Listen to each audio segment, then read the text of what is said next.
It's April 6th. It's spring here in Labrador City. So Grant and I decided to go for a walk in the park. And as we were walking, we were remembering how when we were dating and getting engaged, I asked Grant in the romantic kind of way, where in the world would you like to travel?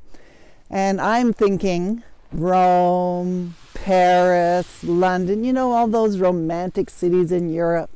And Grant tells me he wants to, in all of the world that he wanted to travel, he wanted to go to Coppermine or Kugluktuk, an Inuit settlement on the Arctic coast, or he wanted to come to Labrador City. And I looked at him with this look of incredulity and said, what? But I married him anyways. So here we are. Grant has finally realized one of his dreams, and he's ticked Labrador City off of his bucket list. However, some of you may have dreams that you have written off and you've given up on, and you said, there's no way I'm ever going to be able to do that. However, you know, perhaps God is putting it back in your heart, and he's saying, why not? Why not? Why can't you do that? And it brings to mind the story of Nehemiah in the Bible, where he had a dream. He had it in his heart that he really wanted to go to Jerusalem and rebuild the city walls. Now, Nehemiah was a slave serving the king, and so that was a dream that normally would be way outside the possibility zone. However, it was still in his heart.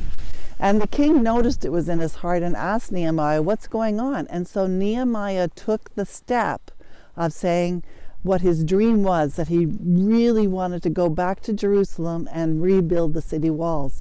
And much to his amazement, the king set in motion everything that he needed in order to make that happen. And he provided the funds, he gave Nehemiah the opportunity to go, and Nehemiah went, and he accomplished his dream goal of rebuilding those city walls. You may have already given up on those dreams, but God perhaps today is even saying, take a step. Do something that will allow me to set in motion everything that I can do in order to help you see your dream accomplished. And so, why not? Ask God, what step are you saying I should take at this point in my life in order to reactivate or to be able to accomplish those old dreams that I've long ago given up on?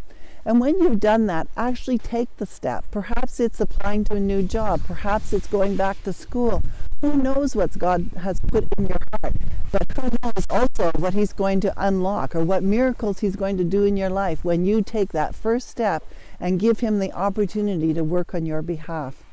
So we'd love to hear from you. We'd love to hear what step you're going to take in order to begin to unlock those dreams and see them come to pass. So write that in the comments box below. And if this is your first time visiting here, perhaps you'd like to get our weekly video blog, just subscribe and you'll hear from us on an ongoing basis. But I think right now Grant and I are going to go somewhere over there and finish our walk in the park here in Labrador City. He'll talk to you again next week.